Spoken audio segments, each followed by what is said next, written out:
குடும்ப அரசியலா தனிநபர் அரசியலா அது பிரச்சனையே இல்லை. அவர்களை இயக்குகிற தத்துவம் எதுங்கிறது தான் பிரச்சனை. இப்போ முதல்வருக்கு பிறகு உதயநிதி அவர்கள் வராருன்னு வச்சுக்கோங்க, மக்கள் அவரை நிராகரிக்க முடியுமா முடியாதா?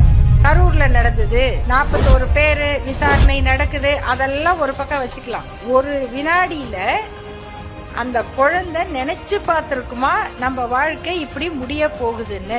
காலுக்கு கீழே ஒருத்தர் மயங்கி கிடக்கும் போது அவங்க மேல ஏறி நின்னு நான் பார்க்க வந்த ஒருத்தரை பார்ப்பேன், எங்க மேல தப்பு இல்ல, எங்க பக்கத்துல நின்ன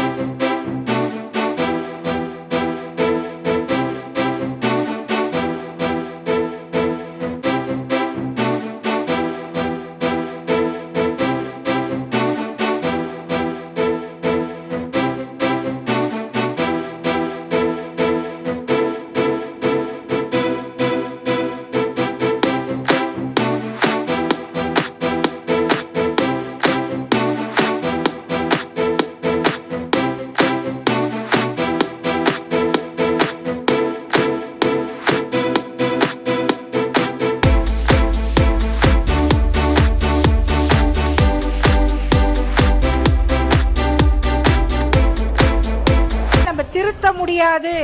They are conscious rascals. யாராவது தகராறு பண்ணா பலார்னு 2 விடுறதுக்கு உடம்ப உறுதியா வச்சுக்கங்க அப்படின்னு எல்லாம் நம்ம பேசுறோம். இவங்க பேசுறது பூமர் பாயிண்ட். இன்ஸ்டால வந்திருக்கிறது வைரல் வைப்.